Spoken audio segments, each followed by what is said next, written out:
Band, ladies and gentlemen. Allow me to read and greet all our major sponsors, Mrs. Purita Bores, Governor Agis Aumentado, Dr. and Mrs. Tirol, the President of University of Bohol, Lab Construction Engineer and Mrs. Labuno, Kogon Marketing, Edith Lim and family, Duex Sam Engineer and Mrs. Carl Lim, Alturas Group of Company, Sayas Restaurant, Paipo, Beef Farm, Becky Wallace. You know, yesterday, mag-sorry yun ni Hapon na restaurant, dito ginangaon. Kaya isa pa, ang tinuunan na din si Token, di na isa gusto ko sa Beef Farm, kaya di na siya kasangka kay isakit naman ang iyang mga dibate ang mga tuhod. So, sorry yun kaayo, but we're very happy that you are with us and supporting this noble cause. And of course, DYRD Kiss FM station, Peter De Haresco, JJ Seafoods. Thank you so much to all of you and to our show producer and organizers, Mrs. Elma Sarmiento and Ms. Chona Saligumba. Daghan ka ato sa lahat. Thank you so much. So, samtang mag-aayaw pa din kung tingog na atong banda, tingog na tatanang sister, wapa mahuman? Sige. Naapay na hitabo sa among gamit sa Rio. Pero makasagot mo na ako. Ay, salamat sa kanong okay. Taga-sipong man po. Subuan ang yun. And you know, you are so blessed kaya ang tanan na nag-perform karong gabi, grabe no?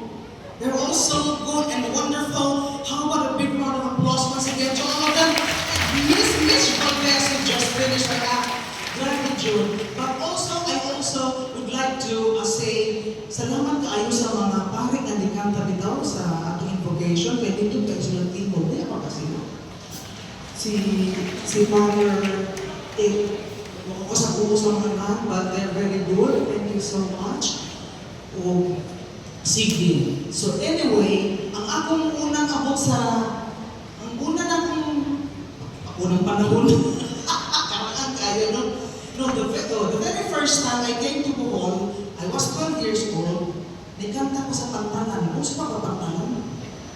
Doon na may pantalan kami ato sa Tagbilara dati yung may na bar. So, and it was in that place that I first heard the song Usahay.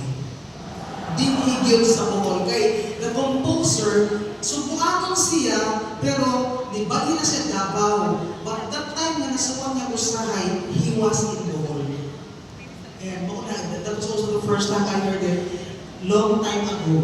So, mauna ron, mag-istorya tayo. Di pa nga kung tingog ang atong battles. Karaang tawag sa mga speakers kay battles man. So anyway, mag-istorya na lang taas-taas.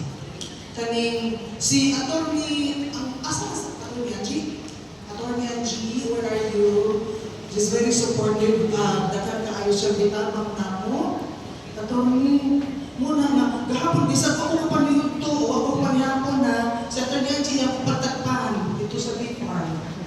So, thank you kaayo sa tanan nga nitapang, ang tanan sisters, kay kanang kamura bagyo ang naadiyang kanunay to support labing na ning mga projects bitaw na sudan sa akong charity diva, kasi ang ipipin ang iyon, and si atong si Token Lizares. So, mura na ulit ka ng speech, mura kong politiko aniron.